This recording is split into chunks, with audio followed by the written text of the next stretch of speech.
We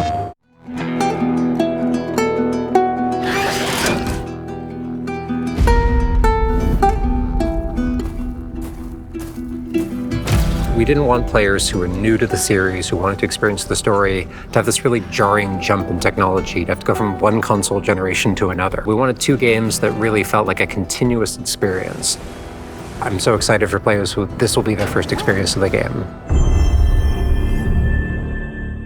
Welcome to The Last of Us Game Nights, a web series that explores the unforgettable characters, gripping story, and thrilling gameplay of The Last of Us Part 2 Remastered. I'm your host, James Devaney. And I'm Anthony Devaney. Joining us to talk new game modes and PS5 features is Naughty Dog game director Matthew Gallant. Welcome to the show.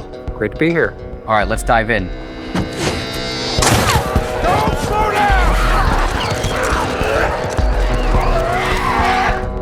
Because you're a game director at Naughty Dog, we get to look under the hood of this game, talk about some new features for the remaster, and basically the development of the game in general. Can you talk to us about your duties at Naughty Dog? Yeah, I've been working at Naughty Dog for over a decade now. I started at Naughty Dog on the original game, The Last of Us on the PlayStation 3. I was very fortunate to get to step into the role of game director on The Last of Us Part 2 Remastered. A game director is essentially the person overseeing the project and making sure that it's all moving forward smoothly. Last of Us franchise has always been pushing the boundaries. What was the main motivation for the remaster? We love these games, and we know there's always a really big audience for them. Not only players who might want to revisit them, but also players who've never played these games before. The Last of Us Part 2 Remastered on the PlayStation 5 is just the definitive way to play the game. We've been able to take advantage of the hardware and just max out all of our art settings, fidelity, and performance modes. We have the DualSense integration, which I can nerd out about all day. It's really exciting to have that, and enhances the immersion for players. How's that feel? Refreshing. You know, we really love these games. We think they're evergreen. There's always new players discovering these games. When they come here, we want them to just give them a version of the game that just feels absolutely fresh. You good? Yeah. One of my favorite parts of the game is when you're with Dina and Ellie and you enter this open world in Seattle. It's so detailed. Can you talk about how the remaster just made that such a better experience? Yeah, so that's a section that we were really pushing the hardware on. Is this big open world. There's lots of foliage. With the additional power on the PlayStation 5, we get to do things like bump up the sun shadow quality. We can say that the distance at which objects get into greater detail as you approach them, everything's higher resolution. The world just has a lot more detail. The other thing that you'll get is the DualSense haptics. There's a moment that I really love in the opening of the game where Joel is polishing a guitar that he's going to give to Ellie. I'm supposed to take her to the fireflies and walk away. And each little moment on that, when he's polishing it, you can get this little haptic. You go halfway across the country or something. Those little subtle moments. Riding a horse, petting a dog, feeling the rain. It's really immersive to be able to play the game and get all those little details, all those little moments. And the DualSense haptics are just another way we get to do that. You're affecting another sense of the player, so that's great for immersion. Let's get off the roof before someone sees us. It goes into accessibility, which Naughty Dog, your industry leaders in accessibility features. Last of Us Part 2 already had plenty, but what's been added with the remaster? So we have a ton of accessibility features in The Last of Us. We have a lock-on aim option, which is really great if for players who just aren't used to aiming and shooting with a controller. It makes the game much friendlier, more approachable. If you're not someone who's used to playing with dual sticks and having one stick controlling the character, one stick controlling the camera, we have kind of a one-stick option mode where the camera is going to automatically rotate to face where you're moving.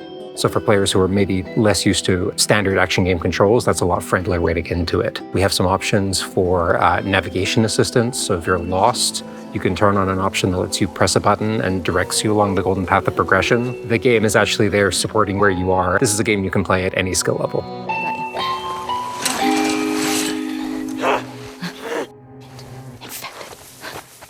How about we get into some new things from The Last of Us Part 2 Remastered, like Lost Levels? I'm so curious to get into Lost Levels. What exactly is it?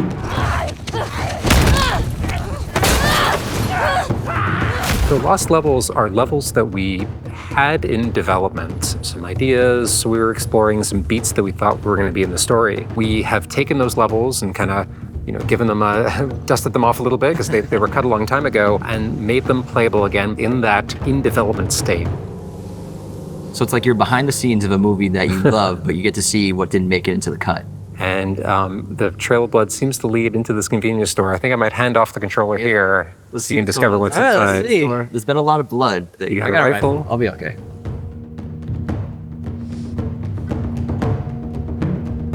Shit, water. Oh, I gotta take the sucker out. Okay. You got this.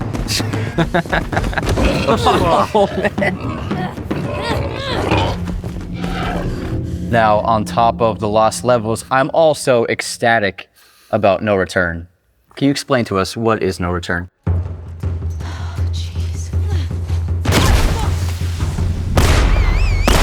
No Return is a brand new roguelike survival mode where players will be thrown into randomized encounters drawn from the main story. But we've randomized enemy factions, we've randomized maps. And we can play as other characters. Yeah, each of them are playable. They have their own unique traits and identities that'll influence how you play them. I'm excited to experience maps that we relate to with community and warmth, like somewhere like Jackson just turning into an absolute war zone. We get to do whatever we want in terms of making fun, surprising combat situations. And another addition we've noticed for the remaster of Part 2 is speedrunning. Can you explain that? Run, Dina! Ellie! Right here! Don't slow down! There is a really amazing community of people who speedrun. And we worked with them to develop this speedrun mode where basically what it does is it has an on-screen timer.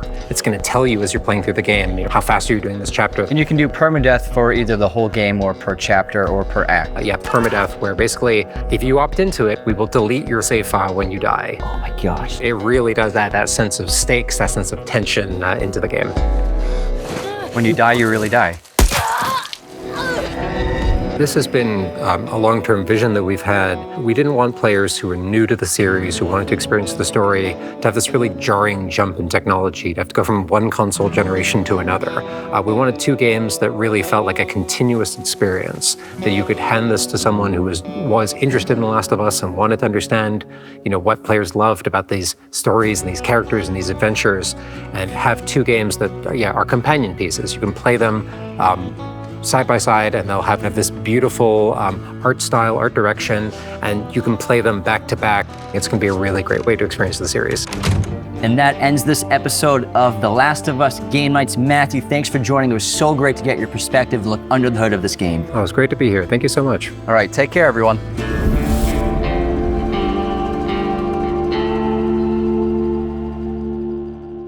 PlayStation